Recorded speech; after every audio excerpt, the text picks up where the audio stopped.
దాదాపు 8-9 రోజులు అవుతుంది ప్రభుత్వం ఏర్పడి. అసెంబ్లీ సమావేశాలయ్యాయి, ప్రమాణ స్వీకారాలు అన్నీ అయిపోయిన తర్వాత గవర్నర్ గారి ప్రసంగం మీద ఇవాళ మొదలైన అసెంబ్లీ సమావేశాల్లో చర్చ, ఆ తర్వాత చాలా రకాల అంశాల మీద నడిచింది. దాంట్లో ఇటు అధికార ప్రతిపక్షాల మధ్య నాయకులు మాట్లాడుకున్నారు, విమర్శలు చేసుకున్నారు. అవి కొంత పర్సనల్ వరకు కూడా వెళ్ళాయి. కాబట్టి మొత్తం మీద ఇవాళ అసెంబ్లీ సమావేశాలు చూసిన తర్వాత ఏమనిపించింది మీకు? ఫస్ట్లీ అసెంబ్లీ చూసిన తర్వాత ప్రతిపక్షాల డ్యూటీ ఏంటి, గవర్నమెంట్ ఫంక్షన్ చేసిన తర్వాత అమల్లో తీసుకొచ్చిన పాలసీస్లో ఏమైనా ఇబ్బందులు ఉంటే తెలంగాణ సమాజానికి, ప్రజానికానికి, తెలంగాణ ప్రజానికానికి ఎలాంటి ఇబ్బందులు కలుగుతున్న గవర్నమెంట్ నిర్ణయాల వల్ల దాని పట్ల ప్రతిపక్షం ఎప్పుడు మాట్లాడాల్సిన అవసరం ఉంది. అందుకే ప్రతిపక్షం అక్కడ ఉండాల్సిన అవసరం కూడా ఉంది. అది ఎలా అంటే డెమోక్రసీకి ఫుల్ ఫ్లెడ్జ్గా అర్థం అప్పుడే. కానీ అధికారంలో వచ్చి 1 వీక్ అవుతుంది, పాలసీ ఇంప్లిమెంటేషన్ ప్రాసెస్లో ఉన్నాయి, ఇప్పుడే ఒక రకంగా ఏది మేము అవలీలగా మాట్లాడగలుగుతాము, తిమ్మిరి బొమ్మిరి చేసి మాట్లాడగలుగుతాం, అర్థం పర్థం లేకుండా మాట్లాడగలుగుతాం అంటే ఈరోజు జరిగిన అసెంబ్లీ సమావేశానికి అదో ఎగ్జాంపుల్. ఎందుకంటే హిస్టరీ గురించే మాట్లాడడం తప్ప కాంగ్రెస్ ఏం చేసింది 50 సంవత్సరాల్లో, ఇక్కడ కొత్త ప్రజానికం ఎన్నుకున్న కొత్త గవర్నమెంట్ ఉంది, కొత్త లీడర్షిప్ ఉంది, ఏం చేయబోతున్నారు, ఇవన్నీ బాధలు సాధలు ఉన్నాయి, మీరు ఎలా అడ్రస్ చేయబోతున్నారు. మేము అధికారంలో ఉన్నాము ఒకప్పుడు, ఈరోజు మేము ప్రతిపక్షంలో ఉన్నాము, మీరు కొత్తగా తెలంగాణ సమాజానికి ఇచ్చింది ఏంది, ఇయ్యబోయేది ఏంది, మీ దగ్గర ఓరియంటేషన్ ఉందా, మేనిఫెస్టో రూపంలో మీరు ముందు పెట్టిన ప్రామిసెస్ ఏవే ఉన్నాయో అవి 100% ఎప్పటి వరకు ఫుల్ఫిల్ చేస్తారు, ఇవి మాట్లాడాలిగా. ఓ కన్స్ట్రక్టివ్ క్రిటిసిజం అని భట్టి గారు అన్నారు అసెంబ్లీలో, అది ఉండాలి, అది ఉంటేనే ప్రజాస్వామ్యానికి మంచి అర్థం పలుకుతాం, మంచి సమాజానికి నిర్మించుకుంటాం అన్నారు భట్టి గారు. కానీ ఇక్కడ కేటీఆర్ గారు యాజ్ ఎ అపోజిషన్ లీడర్ ఎంతసేపు హిస్టరీ గురించి గవర్నర్ ప్రసంగించిన ఏదైతే స్పీచ్ ఉందో దాంట్లో అబ్సల్యూట్లీ ఫ్యాక్ట్ మాట్లాడారు. గడిల పాలన పోయింది, ఇప్పుడు ప్రజల పరిపాలన వచ్చిందని, అందుకోసమే ప్రజా దర్బార్ ఉంది, ఇప్పుడు ప్రజలందరూ క్యూ కడుతున్నారు, వాళ్ళకున్న సమస్యలన్నీ తీసుకెళ్ళి అక్కడ పెడుతూ ఉన్నారు.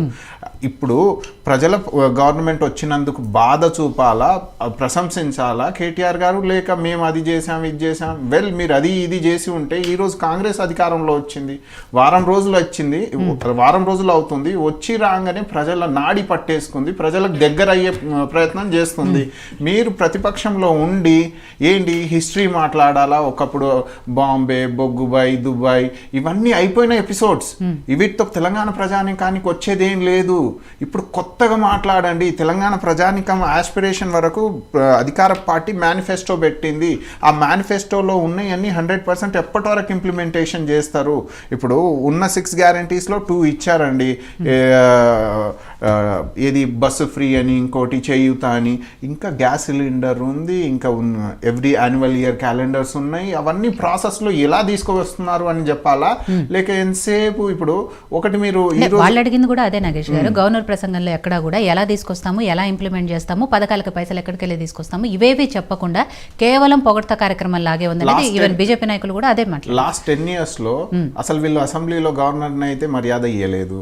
గవర్నర్కి కాంగ్రెస్ ప్రభుత్వం ఏర్పడ్డ తర్వాత గవర్నర్కి మర్యాద ఇచ్చి, అది ప్రోటోకాల్ అండి, ఆ ప్రోటోకాల్ ఇంతవరకు వాళ్ళు ఫాలో అవ్వలేదు. సో వాళ్ళకి అర్థం కాదు అసలు గవర్నర్ ఏం చెప్పబోతున్నారు. గవర్నర్ ఏం చెప్తుంది అంటే జాయింట్ సెట్టింగ్లో ప్రతిపక్షాలకి అధికార పార్టీకి ఇద్దరికి ఏం చెప్తుంది అంటే సక్రమంగా ఈ హౌస్ అనేది ఇంప్లిమెంటేషన్ ప్రజల కోసమే ఇంప్లిమెంట్ చేయాలి, మంచి మంచి పాలసీస్ రావాలి, రైట్, డెమోక్రసీకి అర్థం పలకాలి అనే ఆమె వాలిడిక్టరీ ఇస్తుంది.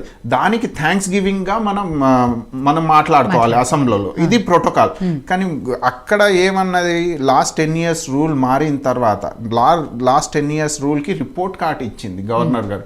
ఇయ్యడంలో ఏమన్నారు, గడిల పరిపాలన పోయి ప్రజల పరిపాలన వచ్చింది అన్నారు. ఇదేదో స్క్రిప్టెడ్ కాదు, గవర్నర్కి అండర్స్టాండింగ్ ఉంటుంది పొలిటికల్ సిస్టమ్, రాష్ట్రంలో ఏం జరుగుతుందో, రైట్. ఆ వాస్తవం ముందు పెట్టేసరికి బీఆర్ఎస్ పార్టీకి తట్టుకోలేకపోతున్నారు వాళ్ళు అపోజిషన్లో. అందుకోసమే ఒకవేళ బీఆర్ఎస్ పార్టీలో ప్రతి ఒక్క ఎమ్మెల్యే మాట్లాడుతున్నారా మీరు అబ్జర్వ్ చేయాల్సింది, ఒకరు కేటీఆర్ గారు మాట్లాడుతున్నారు, లేకపోతే హరీష్ రావు గారు మాట్లాడుతున్నారు. మిగతా వాళ్ళకు వాయిసెస్ లేవా, వాళ్ళ బాధలు చెప్పుకోలేరా?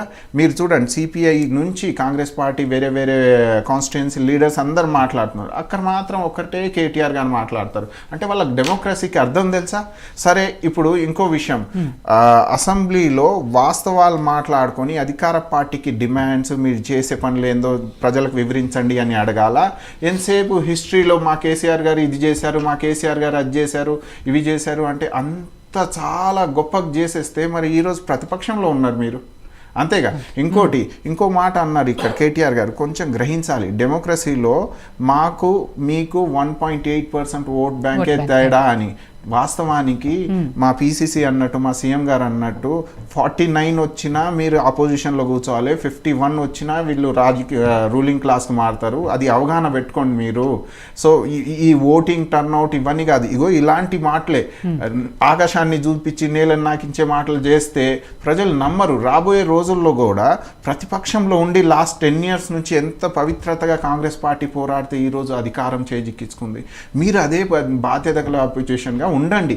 ఎందుకంటే మీరు మొన్నటి వరకు అన్నారు కదా దేశ్కి నేత అని, ఫార్మర్స్ ఇన్కమ్ డబుల్ చేస్తామని, కిసాన్ సర్కార్ అన్నారు కదా. ఇవన్నీ బాధ్యతలు ఉన్నాయి. మహారాష్ట్రలో పోటీ చేయబోతున్నారు, తెలంగాణలో మీరు అధికారంలో పోయారు, ఇప్పుడు నేషనల్ పార్టీయా అసలు స్టేట్ పార్టీయా కన్ఫ్యూజన్ ఉంది. ఇవన్నీ కన్ఫ్యూజన్ కాకుండా as a ruling party, as a గవర్నమెంట్లో ఉన్న కాంగ్రెస్ పార్టీ రిప్రజెంటేటివ్గా నేను ఆల్ ది బెస్ట్ చెప్తాను. ఇలా మీరు అర్థం లేని మాటలు మాట్లాడితే మీ ఆస్పిరేషన్ సాటిస్ఫై కావు. ప్రజలు నమ్మారు, కాంగ్రెస్ పార్టీకి అధికారం ఇచ్చారు. ఇప్పుడు మిమ్మల్ని ప్రజలు నమ్మాలంటే మీరు వ్యాలిడ్గానే మాట్లాడాలి. అది. సో రాజేంద్ర గౌడ్ గారు, ఏదైతే గవర్నర్ గారి ప్రసంగంలో అంటే నియంత పాలన నుంచి తెలంగాణ ప్రజలు విముక్తి పొందారు, స్వేచ్ఛావాయువులు పీల్చుకుంటున్నారు, ప్రజాపాలన మొదలైంది అని మాట్లాడారో దాని మీదే మెయిన్గా అభ్యంతరం వ్యక్తం చేశారు బీఆర్ఎస్ ఎమ్మెల్యేలు వాళ్ళ అసెంబ్లీలో. సో అక్కడ నుంచి స్టార్ట్ అయిన చర్చ తర్వాత ప్రగతి భవన్ కంచెల్ని కూల్చేశాము అని చెప్తున్నారు. కానీ ఆ కంచెలు కాంగ్రెస్ ప్రభుత్వం ఉన్నప్పుడే 2012లో వేసిన కంచెలే, అవే కంటిన్యూ అయ్యాయి తప్ప టీఆర్ఎస్ ప్రభుత్వం కొత్తగా వేసినవి కాదు అని ఇలా రకరకాలుగా అన్నిటి మీద చర్చలు జరుగుతూ వచ్చాయి.